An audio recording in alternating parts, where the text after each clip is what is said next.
서로 인사합시다. 반갑습니다. 안녕하세요. 반갑습니다.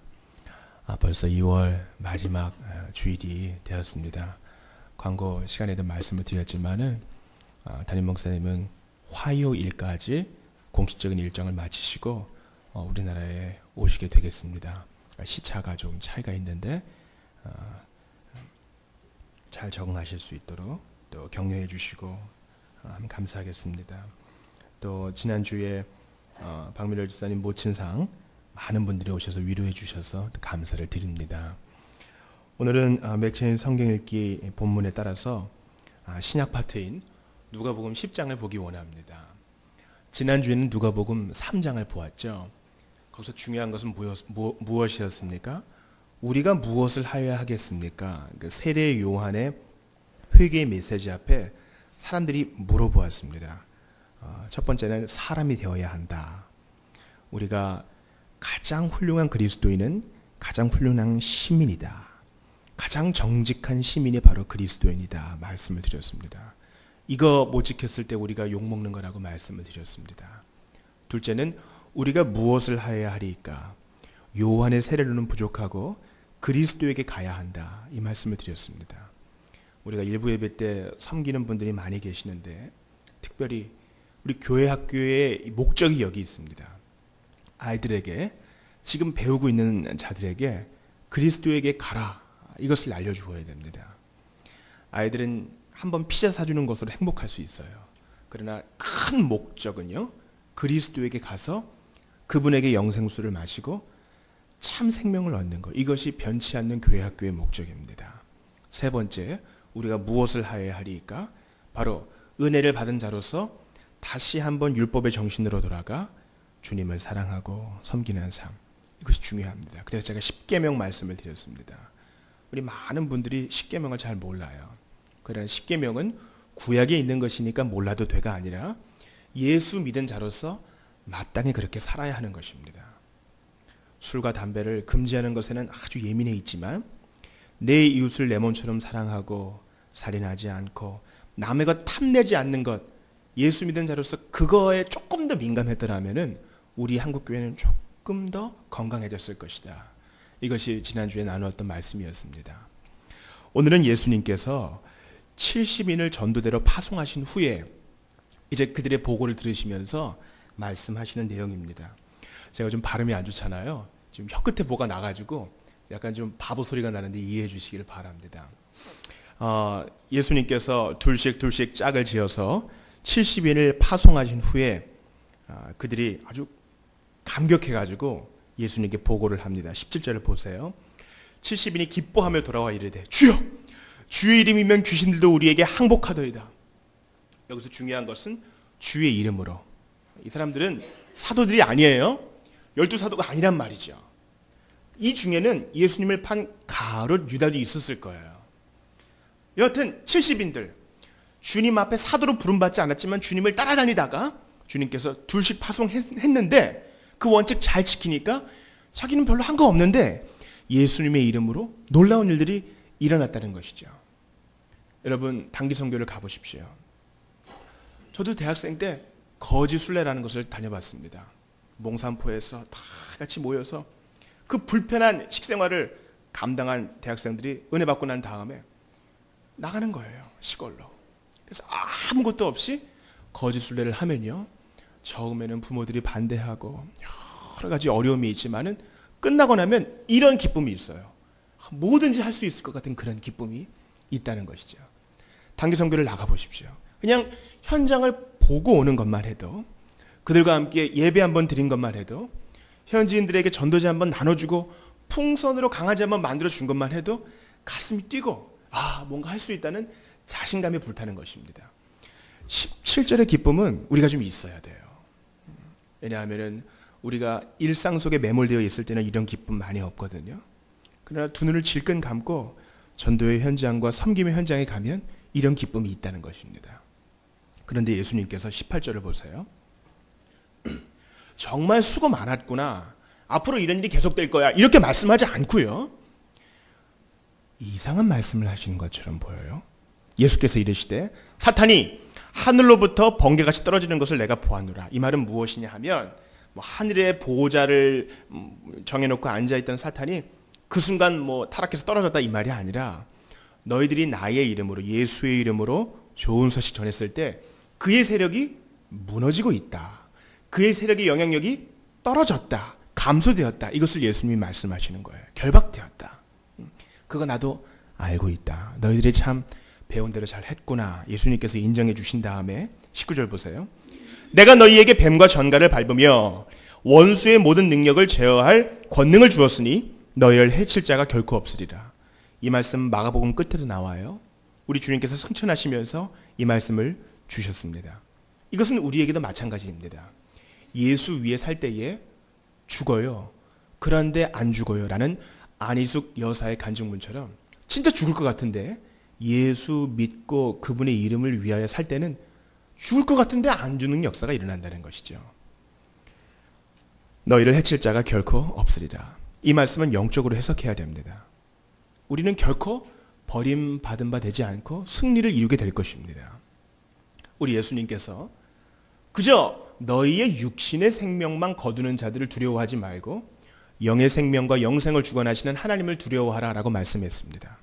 이 말씀을 문자적으로 받아서 제3세계나 동남아 어느 국가에서는 실제로 자기 몸을 뱀과 전갈에게 맡겨서 한번 쏴봐라, 물어봐라 이렇게 시험하는 자가 있는데 우구둔한 해석입니다. 그리고 20절 말씀, 오늘의 본문에서 가장 중요한 말씀을 주께서 전해주십니다. 우리 같이 읽어볼까요? 20절 시작. 그러나 귀신들이 너희에게 항복하는 것으로 기뻐하지 말고 너희 이름이 하늘에 기록된 것으로 기뻐하라 하시니라. 예수님께서 이 말씀을 하실 때 우리가 오해가 있을 수 있어요. 귀신들이 떠나간 것 기뻐하지 말아라 이 말을 그런 거 가지고 웃고 즐거워하는 것은 잘못된 것이다 라고 오해할 가능성이 있어요. 그렇지 않습니다. 예수님께서는 20절 말씀에서 단순히 비교만 하시는 거예요. 귀신이 떠나가는 것보다 더 기뻐할 만한 이유가 있으니 그것은 너희 이름이 하늘에 기록된 것이다. 이렇게 이 순위를 분명히 정해 주셨어요. 여러분 부끄러운 이야기지만 좋은 사역을 감당하고 난 이후에 이 사역자들에 대한 얘기입니다. 좋은 사역을 감당하고 난 이후에 사역자들이 타락할 가능성이 아주 높아져요. 여러분들 그래서 위에서 기도해 주셔야 됩니다. 이른바 7계를 범한 그래서 노예의 징계를 받은 유명한 목사님은 언제 그런 일이 있었어요? 특별 새벽 기도하는 때에 그런 일이 있었던 거예요. 사람들이 많이 나와주고 사람들이 특별히 젊은이들이 많이 호응해 주는 그 가운데 마음 가운데 이런 마음 드는 거예요.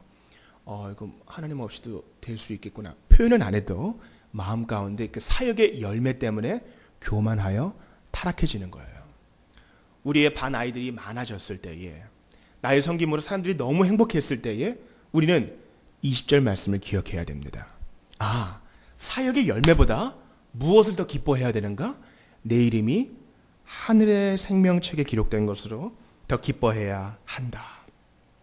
성공 자체는 좋은 것입니다. 그거 주셨을 때 기뻐해야 돼요. 누려야 됩니다. 좋은 거니까요. 마치 우리가 좋은 음식을 먹었을 때 행복하고 좋은 것처럼 하나님께서 우리의 섬김에 좋은 응답으로 좋은 결과로 우리에게 주셨을 때는 기뻐해야 돼요.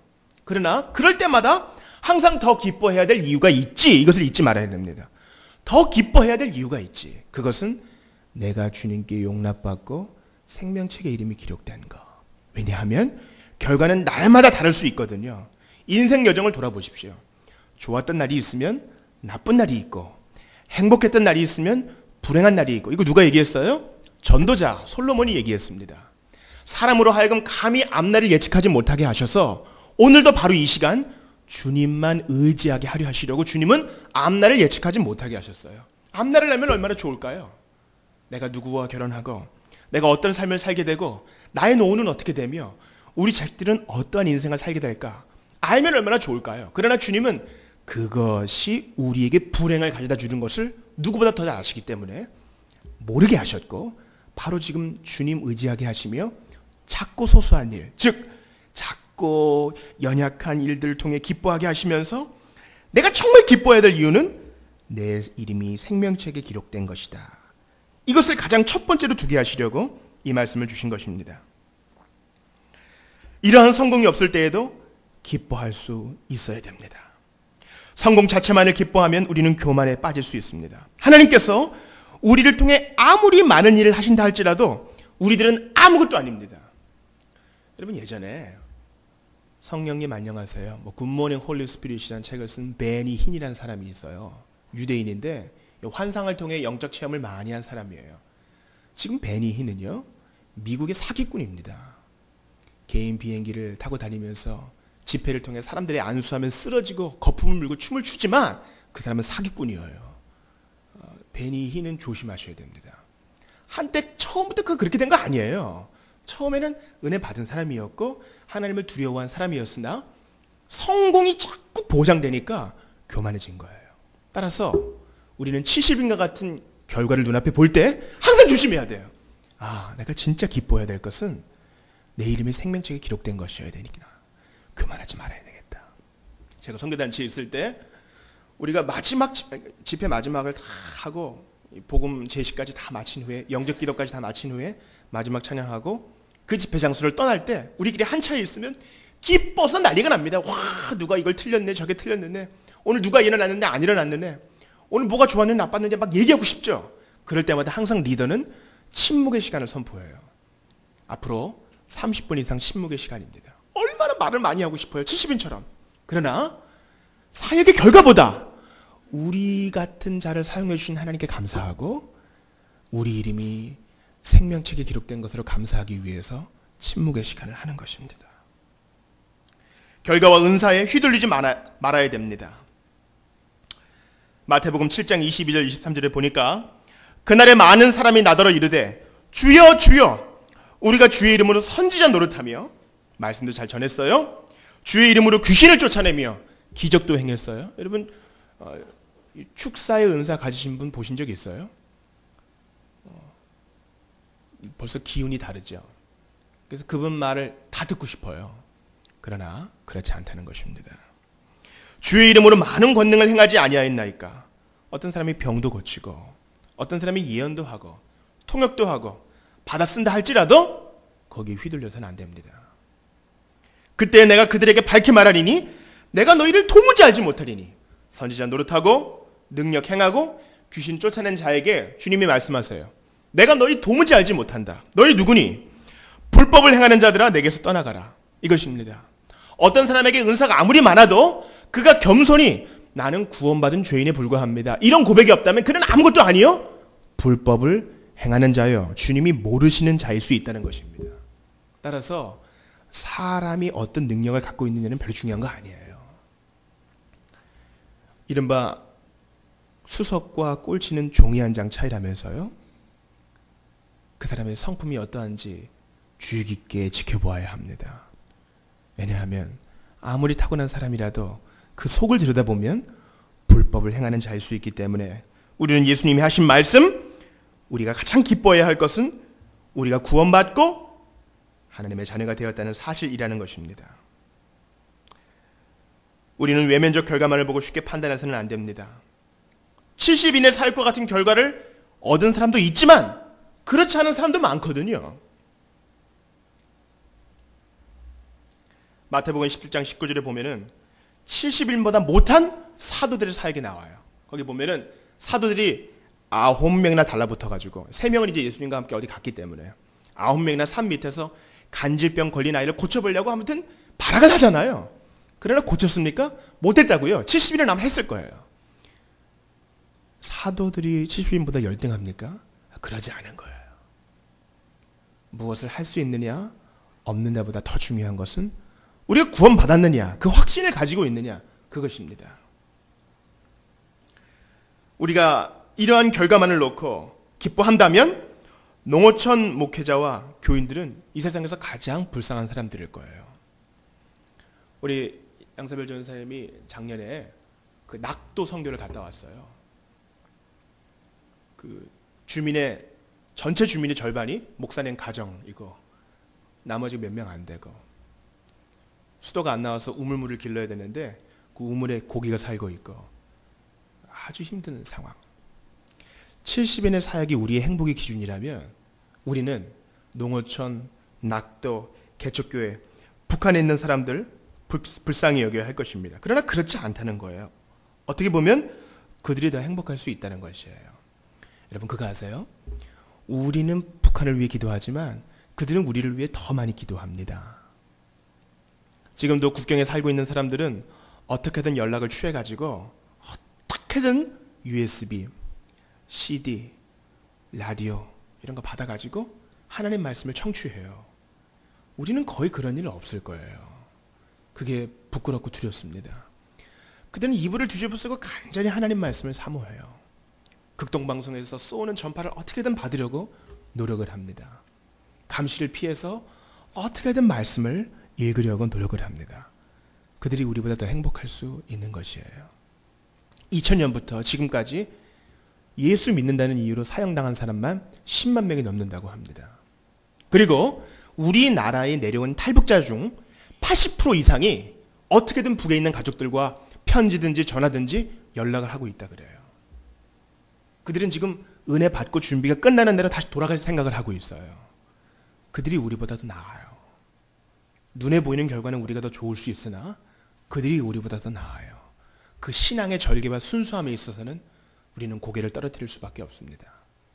70인의 살기 결과가 우리의 행복의 기준이 되어서는 안 돼요. 우리는 항상 스타를 주목합니다. 예를 들어서 평양 대부흥을 이끌었던 길선주, 얼마나 훌륭한 분이에요. 정말 우리나라의 자랑스러운 지도자죠. 그러나 평양 대부흥이 있기 위해서는 수년 전 원산에서 휴식을 취하던 여선교사들이 하나 둘씩 모여서 기도했던 것이 시발점이 된 것이에요. 길선주를 기억하는 것은 쉬운 일이나 작은 일로부터 큰 일을 이루었던 그 여선교사들 두어 명을 기억하는 것은 쉽지 않아요. 그들은 참 행복을 가진 자들이었어요. 그들은 열등한 자들이 아니었어요. 이스라엘 사람들이 여리고를 격퇴했을 때 그들의 믿음, 여리고성의 무너짐, 휘황찬란함, 그 큰 성이 무너진 거, 그게 눈에 보일 수 있다고요. 그러나 그것이 가능하도록 했던 기생 라합의 믿음은 잊어버리기가 쉬워요. 그러나 라합은 행복한 자였어요. 70인과 같은 큰 결과 없을지라도 그는 작은 일에 순종했기에 그는 예수님의 족보에 오를 수 있었어요. 한국교회는 지난 100년간 세계 역사상 유례없는 발전을 이루었어요. 그리고 우리나라의 지도자들과 우리 성도들의 헌신을 이렇게 높일 수 있죠. 그러나 30살도 채 되지 못해서 아내를 중국에서 병으로 잃어버리고 대동강에서 목이 잘린 토마스를 잊어버리는 건 너무 쉬워요. 그럼 목숨을 잃어버리면서도 성경 하나 툭 던져주는 것으로 끝날지 모르지만 그는 작은 일을 함으로 참으로 행복한 자였어요. 우리는 어떤 일을 당하건 큰 일 작은 일을 당하건 성공과 실패를 당하건 항상 우리의 기쁨이 어디에 있어야 돼요? 내 이름이 생명책에 기록된 것으로 기뻐해야 하는 것입니다. 자, 그렇다면 그리스도인의 행복은 무엇일까요? 선한 사람, 예수님의 이름으로 용서받고 의롭다 칭함을 받은 사람은 외부적 환경이 어떠할지라도 행복합니다. 그리스도로 말미암아 구원 얻게 된 사람은 마치 새로운 세계로 들어간 사람과 같습니다. 신앙의 탁월함과 복음의 영광스러운 신비들은 과거에는 이상한 것처럼 보였습니다. 이거 뭐 하는 거야 이거? 예전에 어느 성도분이 이 자리에서 간증했어요.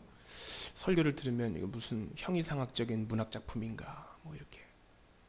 그러나 예수 믿고 난 이후에 달라진 눈으로 보면 감격하고 놀랄 만한 것이 된 것입니다. 과거에 MBC 뉴스를 보시던 분은 조정민 앵커라고 기억하실 것입니다. 그분은 지금 온누리교회 목사님이세요. 조정민 목사님은 한때 대권에 도전했던 정동영 후보와 같은 동기입니다. 이분이 참 여러 가지로 좋은 취재를 많이 하셨습니다. 워싱턴에도 가시고 일본에도 가시고 청와대를 출입하면서 기사를 쓰셨던 탁월한 기자이자 앵커였지요. 근데 이분이 하루는 서빙고에 골프 연습을 하러 갔대요. 근데 그날따라 연습장이 문을 닫았답니다. 그래서 자기 아내가 다니던 서빙고 온누리교회 새벽 기도회를 그냥 따라 들어가 봤대요. 가보니까 이거 특종이라 이거예요. 다 미친 듯이 울부짖어 기도하고 방언으로 기도하고 찬송하고 이러는데 좋은 기사거리를 하나 찾았다. 그래서 내일부터 한번 지속적으로 여기 나와가지고 인터뷰도 하고 특종을 한번 잡아야겠다. 그래서 그 자리에 딱 앉은 거예요. 신앙이 없는 눈으로 보니까 이거 뭐 광신도들 집단인 거죠. 찬송이 울려 퍼져요. 너 예수께 조용히 나와 내 모든 짓 내려놓고 주 십자가 사랑을 믿어 죄사함을 너 받으라. 주 예수께 조용히 나가 내 마음을 쏟아놓으라. 늘 은밀히 보시는 주님 큰 은혜를 베푸시리. 거기서 마음이 녹아내린 거예요. 목사님이 신방을 오셨어요. 무릎을 꿇으십시오. 무릎을 꿇고 안수기도를 받는데 마음이 녹아져 내리는 겁니다. 그리고 IMBC, 그때 IMBC가 이제 적자였거든요. IMBC 흑자를 주시면은 주님을 위해 살겠습니다. 그래서 50세가 훌쩍 넘어서 미국에 가서 유학을 하고 오셨어요. 여러분, 예수 믿기 전에는 눈이 달라진 거예요. 예수 믿기 전에는 광신도의 집단, 이제는 그들을 섬기는 사람의 눈으로 바뀐 것입니다. 이것이 그리스도인의 행복입니다. 세상적인 눈으로 볼 때는 정동영 씨가 훨씬 더 주목도 받고 인지도도 있고 그럴지 몰라요. 돌아와서 두 사람이 만났습니다. 아, 자네가 나보다 더 행복한 길을 걷는 것 같네. 정보가 그렇게 얘기했다 합니다. 그러니까 조정민 목사님이 이렇게 얘기했다 그래요. 좋은 정치하기를 바라네. 그러나 좋은 정치는 믿음에서 시작된다는 것을 잊지 말아주기 바라네. 이렇게 서로 덕담을 주고받았다고 합니다. 사랑하는 여러분, 그리스도인의 행복은 무엇입니까? 우리가 큰 일을 당하건 작은 일을 당하건 어떠한 시련을 당하건 내 이름이 하늘의 생명책에 기록되어 있고 내가 주님 앞에 받아들여졌고 주님이 내가 지금 아버지 부르면 왜 그러느냐 응답해 주신다는 사실에 감사한 거예요. 그것이 바로 우리의 행복입니다. 하늘로부터 오는 평안함, 비록 70인과 같은 결과는 없을지라도 영혼의 거룩을 가져다주는 고요한 그 환희. 만약 사랑의 삶이 합리적인 원칙에 입각한 것이라면 이 세상에서 가장 즐거운 삶일 것인데 그리스도와 그리스도인 사이의 친밀한 대화는 어떤 연인들 사이에서 찾아볼 수 없는 것입니다. 신앙의 즐거움들은 그냥 웃는 사람보다 더 신선한 즐거움을 줍니다. 얼굴을 찡그리게 하기보다는 얼굴을 환하게 해줍니다. 그래서 베드로 사도는 베드로전서 1장 8절에서 이렇게 말해요. 예수를 너희가 보지 못하였으나 사랑하는도다. 이제도 보지 못하나 믿고 말할 수 없는 영광스러운 즐거움으로 기뻐하니. 그것입니다. 그리스도인의 가장 큰 특징은 무엇입니까? 따라해 보십시오. 기쁨인 것이에요. 요즘 사순절이죠. 본래 청교도들은 사순절을 지키지 않았어요. 왜냐하면 사순절이 어떤 특정한 기간에 우리가 그리스도의 고난에 동참하는 것이 아니라 매 주일이 그리스도의 고난을 기억해야 되는 것이기 때문에. 그러나 신앙의 유익을 위해서 지키는 것은 문제가 되지 않습니다. 사순절 때 필리핀에서는 실제로 십자가를 지고 어떤 사람들은 손바닥에 못도 박는다고 하잖아요. 그러나 신앙이 거기에만 그친다면 그것은 신앙이 아니에요. 진짜 신앙은 그 희생 위에 그리스도께서 대신 그 고난을 당하시고 우리를 위해 빈무덤으로 소망을 주셨으니 기쁨인 것입니다. 여러분 시간 나실 때 존 파이퍼의 설교를 꼭 들어보세요. 우리말로 번역도 되어 있고 책도 많이 나와 있어요. 이분이 무엇을 강조하느냐? 기독교 희락주의를 강조해요. 우리가 하나님 안에서 가장 큰 즐거움을 받을 때, 우리가 예수 안에서 가장 즐거워할 때 하나님이 영광 받으신다. 이거 아주 중요한 개념이에요. 우리가 그리스도 안에서 가장 기뻐할 때, 오늘 본문 20절 말씀, 우리 이름이 생명책에 기록된 것으로 인해 기뻐할 때 하나님이 가장 영광 받으신다는 거예요. 순교자의 특징은 기쁨이었어요. 웨스트민스터 소요리 대요리 문답 1문 1답이 뭐라고 되어 있어요? 우리의 삶의 목적은 무엇입니까? 인생의 목적은 하나님을 영화롭게 하고 그분을 영원히 즐거워하는 것이라고 그랬어요. 이것은 두 가지가 아닙니다. 하나님을 영화롭게 하는 것과 그분을 영원히 즐거워하는 것. 이 즐거워한다는 것은 누리는 거예요. 누리는 거. 이 사람에게 사기당할 위험이 있지 않을까 의심하지 않고 그냥 누리는 거, 순수하게 누리는 거. 이것이 하나입니다. 하나님을 영화롭게 하는 것과 그분을 즐거워하는 것은 하나입니다.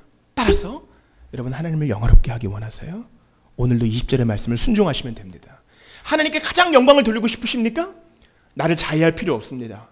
오늘도 슬픈 표정으로 십자가 짓는 삶 그렇게 사는 척 할 필요 없어요. 가장 즐거운 삶. 그리스도 안에서 가장 큰 만족을 누리는 삶, 그것이 20절을 실천하는 삶입니다. 1995년에 부활절 이후 6개월 지난 후에 지존파 15명이 사형을 당했습니다. 그때 이제 두목은 여러분 기억하실지 모르지만 김현양이라는 분이 있죠. 이분이 감옥에 가서 예수를 믿게 되었습니다. 주께 두 손 모아 비오니 사랑의 종소리를 지으신 김석균 찬양사역자가 그 감옥을 방문했어요. 그런데 이제 김현양 이분이 다른 자기 지존파들과 함께 예수 믿은 감격 때문에 특송을 했답니다. 나 같은 죄인 살리신, 그러면서 눈물을 흘렸다 해요. 사회적으로 잘못했기 때문에 그가 벌을 받는 것은 당연합니다. 그러나 중요한 것은 그가 거기서라도 예수를 믿어서 영생을 얻게 되었다는 사실이에요. 그러니까 포기될 사람 아무도 없는 거죠. 그가 부활절에 이 감사 어린 특성을 한 이후로 그 6개월 동안 몇 명에게 복음 전했겠어요? 200명에게 전도를 했다 합니다. 드디어 사형날이 되었습니다. 목격하신 분이 그렇게 말씀하시더군요. 마지막 사형을 당할 때에도 찬송을 부르고 유가족들에게 진심으로 사죄해야 합니다. 이 고백을 남긴 이후에 사형을 당했다고 합니다. 70인의 기쁨 같은 건 없죠. 이분이 주님을 섬겨서 감옥 들어가기 이전에 기쁨을 누렸던 거 없죠. 큰 성공을 이룬 것도 없죠. 사회로부터 지탄받는 사람이 되었죠. 그러나 그는 가장 행복한 사람입니다. 그가 비록 작은 자였을지라도 예수 이름 믿고 자기의 이름이 자기 같은 죄인도 하늘의 생명책에 기록되었다는 사실로 고요하게 환희했다는 사실에 강조점이 있는 것이에요. 여러분께 묻습니다. 여러분 예수 믿는 것 때문에 행복하십니까? 기쁘십니까? 그저 용서받은 것으로 만족하는 것이 아니라 기쁘십니까? 하나님이 오늘도 내 편이고 좁은 길을 걸으며 밤낮 기뻐하게 하신다는 거 간증할 수 있습니까? 많은 사람들이 이것 때문에 우리에게 손가락질해요. 특별히 로마 천주교 성당의 사람들은 우리에게 조소해요. 어떻게 그것을 확신할 수 있느냐? 하늘의 생명책을 보기나 했느냐? 그거 성도들 잡아 끌려고 억지로 그런 논리 펴지 마시고 이렇게 얘기할지 몰라요. 예수 안 믿는 사람들도 말할 것 같지 않아요? 20절 다시 한번 보세요. 너희 이름이 하늘에 기록된 것으로 기뻐하라. 기록이 보여야지 그걸 기뻐하죠. 그렇지 않아요? 정신이 똑바로 박힌 사람이라면 이거 믿을 수 없어요. 그러나 성령께서 우리의 마음을 녹이시면 우리 이거 받는다고요. 여러분 로마서 8장 28절 말씀 기억하십니까? 우리가 알거니와 하나님을 사랑하는 자 곧 그 뜻대로 부르심을 입은 자들에게는 모든 것이 합력하여 선을 이루느니라. 우리가 알거니와, 이 안다는 말은요, 남녀가 부부가 서로를 알듯 분명히 안다는 사실이에요. 내가 알거니와, 우리가 알거니와. 예수 믿은 사람은 성령의 확신 주심으로 말미암아 그것을 압니다. 내 이름이 하늘에 기록된 것을 압니다. 눈에 보이지 않지만 공기가 분명히 있는 것과 눈에 보이지 않지만 창조주가 분명히 있는 것을 아는 것처럼 예수 믿는 사람은 기쁨으로 압니다. 내 이름이 생명책에 기록된 것을 압니다. 마지막엔 결국에 잘 될 것을 아는 것입니다. 그리고 로마서 8장 38절에 어떻게 되어 있어요? 내가 확신하노니, 이 주관적인 확신. 남들이 너는 하늘의 생명책에 이름 기록되어 있어 이렇게 말해줄 수는 없어요. 그러나 나는 아는 거예요. 내가 확신하노니 사망이나 생명이나 천사들이나 권세자들이나 현재일이나 장래일이나 능력이나 높음이나 기품이나 다른 어떤 피조물이라도 그리스도 예수 안에 있는 하나님의 사랑에서 우리를 절대 끊을 수 없느니라. 이것은 확신입니다. 이 확신을 가진 자는 기쁨으로 말합니다. 내 이름이 하늘의 생명책에 기록되어 있습니다. 내 이름이 하늘의 생명책에 기록되어 있으니 나는 기쁩니다. 70인과 같이 큰 일을 이루었을 때에도 기쁘고 이런 일을 이루지 못했을 때에도 기쁩니다. 내가 지금 하고 있는 일이 작아 보이고 연약하고 열등해 보이고 사람들이 인정해 주지 않아도 예수가 내 이름을 알고 있으니 나 행복합니다. 이렇게 말하는 것입니다. 본래 우리는 이런 행복을 누릴 자격이 없었어요. 출애굽기 32장 33절을 제가 읽어드립니다. 잘 들어보세요. 여호와께서 모세에게 이르시되 누구든지 내게 범죄하면, 하나님이 말씀하세요. 누구든지 내게 범죄하면 내가 내 책에서 그를 지워버리리라. 우리가 원래 그런 대접 받아야 된다고요. 누구든지 내게 범죄하면 내가 내 책에서, 즉 생명책에서 그 이름 지워버리리라. 우리가 하나님 앞에 범죄한 것으로는 주님이 쓰고 지우고가 아니라 완전히 지워서 더 이상 이름의 형체도 남아있지 말았어야 돼요. 그런데 무엇 때문에?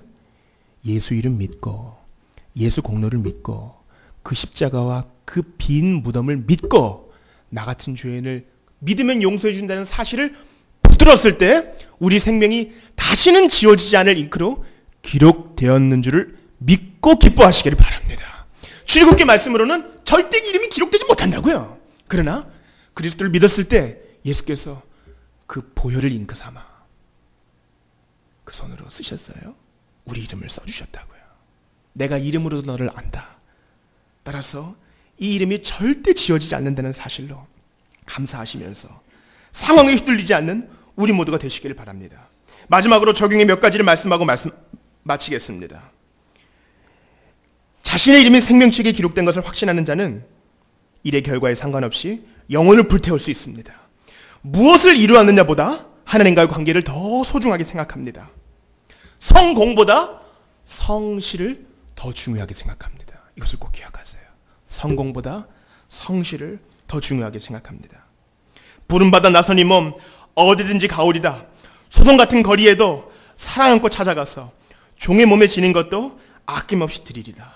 일의 결과에 상관없이 나의 영혼을 불사를 수 있는 것입니다.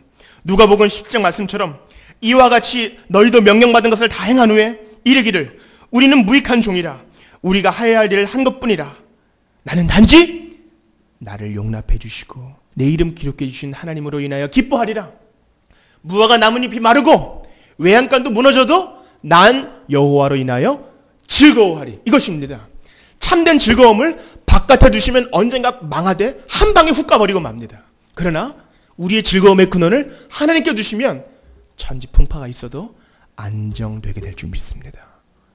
사람을 믿지 않고 실수할 수 있지. 하나님께 즐거움의 근원을 두시면 이겨낼 수 있는 것입니다. 지금 말 듣지 않는 우리 아이들, 지금 참고 잘 기르면 혹시 알지, 혹시 어떻게 될지 알아요? 그가 이 나라의 지도자가 될지 어떻게 알겠습니까? 어떻게 알겠습니까? 우리가 섬기는 영혼이 아무도 가지 않는 길을 개척할지, 큰 인물이 될지 어떻게 알겠습니까? 따라서 우리는 우리의 행복의 근원을 어디에 둬야 된다고요? 일이 잘 되고 안 되고가 아니라 우리의 영혼이, 내 이름이 하늘의 생명책에 기록된 것으로 기뻐해야 됩니다. 그것으로 안심하는 정도는 안 돼요. 그것으로 기뻐해야 됩니다. 그걸로 기뻐해야 돼요. 우리 한번 자신의 영혼에게 물어봅시다. 나는 기뻐하고 있는가? 기뻐하지 못하다면 뭔가 큰 문제가 있는 것입니다. 아니 뭐 그런 거죠. 예수 믿는 게 사는 게 그런 거죠. 그렇게 얘기하면 큰 문제가 있는 것이에요. 하나님께서는 우리에게 기쁨을 주십니다. 하나님을 영화롭게 하는 것과 그분을 즐거워하는 것은 하나라 그랬어요. 그러면 주님께서 우리에게 기뻐할 수 있는 힘을 주십니다. 분명한 이유를 주세요. 그러면 그 기쁨을 빼앗기지 않도록 이번 한 주 동안 몸부림치시기를 바랍니다.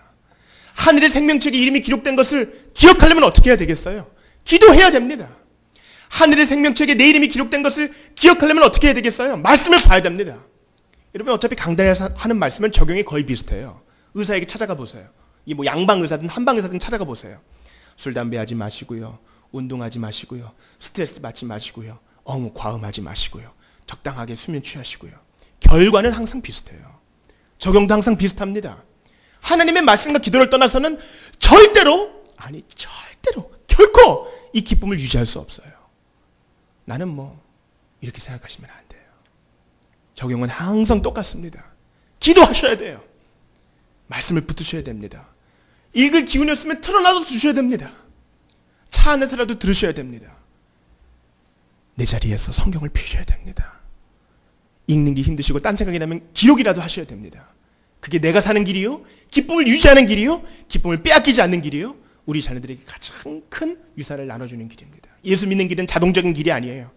한 번 믿은 구원 영원한 구원이라 그래서 내일도 내일 모레도 이 기쁨이 계속될 것이라는 것을 장담할 수 없어요. 오늘 붙잡아야 됩니다. 오늘 결단해야 됩니다. 오늘 성경을 펴야 되고 오늘 무릎을 꿇어야 됩니다. 나의 기도 방석이 너무나 매끈해져 있다면 문제가 있는 것입니다. 거기에 무릎을 꿇고 하나님 오늘도 기쁨을 빼앗기지 않기 위해 기도합니다. 말씀 봅니다. 오늘도 나를 붙들어 달라고 기도하여 하나님께 영광 돌리는 우리 모두가 다 될 수 있기를 바랍니다. 우리 한번 기도합시다. 오늘 말씀은 단순해요. 무엇으로 기뻐할 것인가? 일이 잘 되고 못 되고가 아니라 내 이름이 생명책에 기록된 것으로. 대단한 일이에요. 우리가 뭐 예수님께 돈 꿔준 적 있습니까? 예수님이 우리에게 뭐 빚진 적 있습니까? 근데 주님이 그냥 사랑해서 한 거예요. 예수님의 보혈로 그 밝은 글씨로 우리 이름을 새겨준 데는 그냥 은혜밖에는 해결할 길이, 해설할 길이 없는 것입니다. 하나님 오늘도 이 사랑에 감격되어서 그저 이것으로 안심하는 것이 아니라 기뻐할 수 있도록, 모든 어려움을 이겨낼 수 있는 기쁨을 누릴 수 있도록 나를 붙들어 주시고 헌신하고 결단하면서 내일도 이번 한 주도 말씀 붙들고 기도할 수 있도록 도와달라고 한번 기도하겠습니다. 하나님 아버지 감사합니다. 한때는 영적인 축복도 많이 받았고, 한때는 기도 응답도 많이 받았고, 한때는 예수 이름만 들어도 눈물이 흘렀고, 이것으로 기뻐할 것인가? 주님, 우리의 영혼에 도전해 주셔서 감사합니다. 너의 기쁨은 이런 데 있는 것이 아니라 너의 영혼이 하늘의 생명책에 기록되어 있는 것이다. 분명히 말씀해 주셔서 감사합니다. 하나님을 즐거워하는 것이 하나님을 영화롭게 하는 길인 것을 알려주셔서 감사합니다. 이 기쁨으로 인해서 생명도 바친 자들이 있었고, 이 기쁨으로 인해서 인생의 목적이 달라진 자도 있었고, 이 기쁨으로 인해서 오늘도 어려움을 참아내는 성도들이 많은 것을 봅니다. 자동적인 것이 아니라 그랬습니다. 이번 한 주도 결단을 해야 되겠습니다. 읽지 못하면 틀어놔도 돼야 되겠고, 읽지 못하면 기록이라도 해야 되겠습니다. 아버지, 기도해야 되겠습니다. 우리의 기도 방송이 너무나 매끈해져 있다면 영적인 건강에 뭔가 문제가 있는 것으로 알고, 과거의 부여와 과거의 형통에 만족하지 아니하고 오늘의 기쁨을 누리고 붙들고 빼앗기지 않